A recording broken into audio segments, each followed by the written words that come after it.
like and subscribe right now, or else this will be in your bed tonight. Psych majors / psychologists of Reddit, what are some of the creepiest mental conditions you have ever encountered? Psychiatrists too. And since they seem to be answering the question as well, former psych ward patients. The worst thing I've actually encountered in terms of creepy was a little developing sociopath. He had history, fire, animals, sex, and was apparently high in coutres. He was about 11 when I first met him, so no one was going to call him ASPD or anything, but that's what he looked like he was growing into. Anyway, the kid is incredibly funny, smart, and charming. No one can believe what his previous school and doctors were saying about him. I was new there, so I was taken in as well. Then, one day he gets in trouble for stealing, and we had the proof on camera, but he didn't know that. I'm sitting in as a witness / security while he's going through this whole series of emotions: surprise, indignation, fear, anger, etc. as he pretends he has no idea why he's being accused. Then we show the tape and he just stops dead blank expression and says something to the effect of, "So what? You were just wasting my fucking time." It was another voice, a completely different personality coming out of this kid, like you flipped a switch. I've seen some SHT, but that moment was creepy as hell. Edit, tons of questions and replies here. I'm trying my best to respond. Anyone else with experience, please feel free to jump in and add your 2 cents. It looks like there are a lot of genuinely interested people in here, which is awesome, and I hate to leave people hanging. SHT. Do you have any other stories about that kid? It was basically things like this for the years that I worked there. He was generally a really well-behaved kid compared to the impulse control and conduct disorder students we usually see. He grew into a master manipulator, and I personally believed that he amused himself by driving his peers to act out while he stringently followed the rules. There was a period when a few guys like a girl in class, and this kid, I'll call him R, because that's not the first letter of his first name, who had no apparent interest in the girl before, suddenly liked her, wooed her, won her, had sex with her, and dumped her in favor of her friend. As you can imagine, this caused some anger.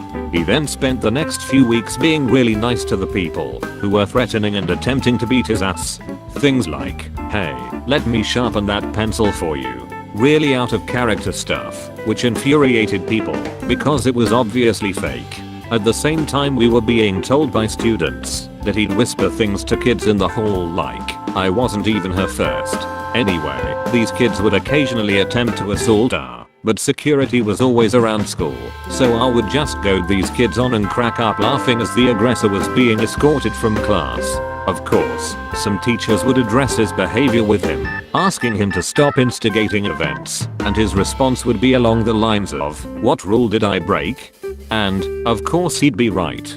He got very good at technically following the rules when people were watching, doing whatever he wanted when people weren't watching, lying whenever he felt like it, and basically getting away with a lot of antisocial behavior without consequence. There were times when he'd lose his SHT, of course. No one can wear a mask all of the time, but I guess that knowing what was lurking under that mask took some of the shock away after that first time.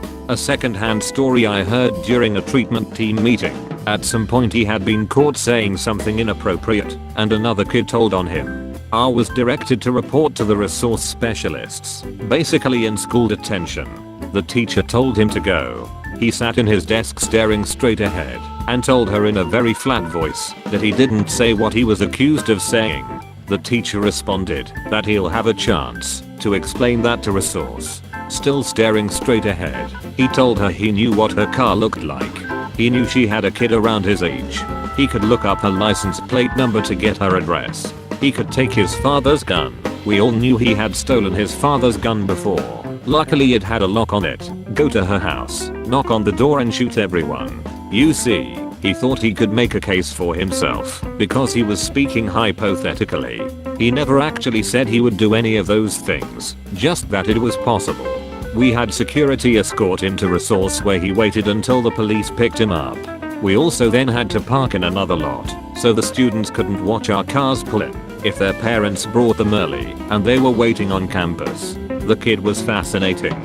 I'm not a psychologist, but I was in a mental institution for attempt suicide. Lots of bad things had happened to lead me to that choice. Please don't judge. But, as I was saying, there was this girl there, named Anna, and she would comb her hair in the morning and talk to herself. Sometimes she would start to violently scream at herself. One time she grabbed her hair, as if it wasn't her pulling it, and forcefully bashed her head repeatedly into the mirror screaming, "Love me, love me." And at night she would start to play with herself and scream her father's name. I have never been so scared in my life. This girl Anna was only 15. Her father would rape and abuse her. The mother was beaten also. I never want to relive that ever again. I would never judge anyone. When it comes to suicide, just had to say that, because I know I would hate to be judged. I was in a psych ward for depression, and my roommate was terrifying. She was schizophrenic, depressed, and also probably just weird. She punched herself in the face constantly while whispering to the voices in her head. She also used to sit in the multi-purpose room, TV, games, fridge, etc. on the floor and masturbate. Like, a lot. But she never stopped whispering to herself while she did it. I woke up to pee one night, and she was just in her bed, staring blankly at me. She was moved to a long-term facility on my third day there. I'm done with this thread now. This may be off topic, but this is an example of what auditory hallucinations, schizophrenia, sounds like. Really chilling. I don't have schizophrenia, but was diagnosed with major depressive disorder with minor psychosis. I don't hear actual voices, but mentally will have thoughts that seem slightly alien, and say things exactly like the video. I've had that exact, rushed whisper, jump in front of a car, do it. I'll constantly have intruding thoughts like, you deserve to suffer. I could barely listen for 20 seconds, because of how close to home it hit. This thread is making me really fucking appreciate the fact that I don't have any of this SHT. Edit. Okay, stop with the creepy replies to old comments of mine with the intent causing me to question my sanity. Really? And what makes you feel this way? Scribble scribble. Not a professional, but a friend of mine is suffering the Capgras delusion. We moved apart several years ago and hadn't been in touch very well.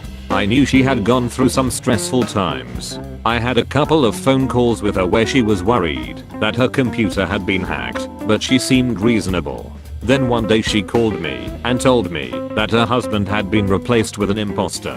She wanted me to fly to visit her so I could see him with my own eyes and confirm for her that it wasn't really him. Talking to her is simultaneously fascinating, unnerving, and heartbreaking. The worst part is, while she is clearly not correct in her beliefs, she is quite consistent in them, and they are utterly real in her mind. Imagine how fucking terrified you would be all the time if you were certain that the most important person in your life was a stranger with mysterious nefarious motivations. Imagine going to bed every night next to someone you thought was out to get you. Imagine spending all day desperately trying to find your husband because he must be out there somewhere, right? Imagine being the husband. Oh, I know. Now, nobody's been diagnosed with this in 40 odd years or so, but it's still taught in most undergrad courses because it's a really good example of a culture-specific disorder. It's called Wendigo psychosis, or Wendigo, Witico, or Wintico, and here's how it goes down. You're a young male in an Algonquin tribe.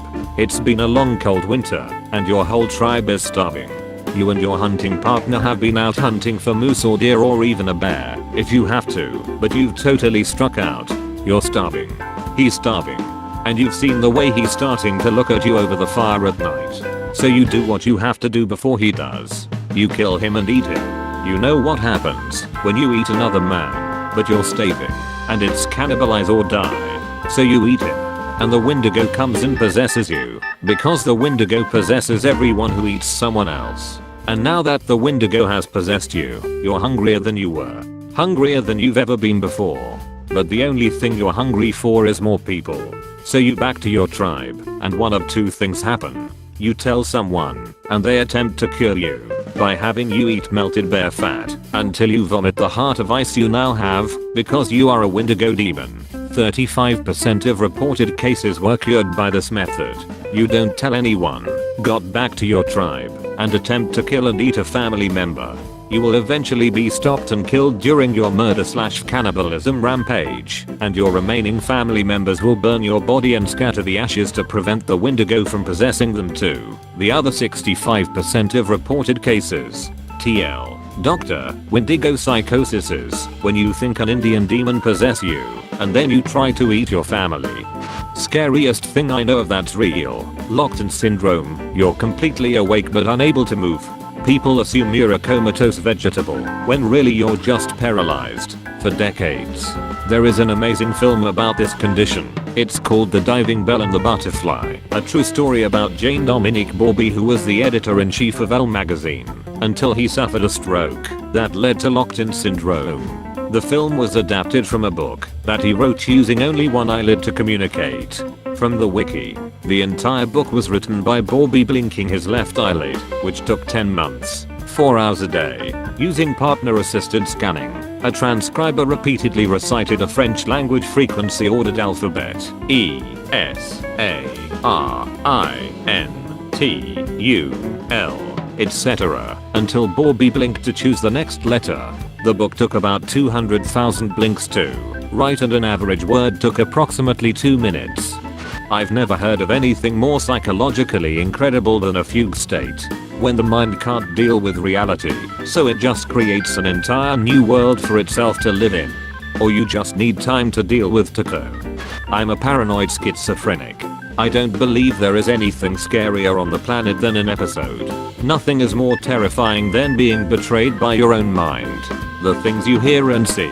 It's awful. Anna, please. A lot of people know about phantom limb syndrome, in which someone continues to feel as if their limb is still there after it has been amputated, often in great pain.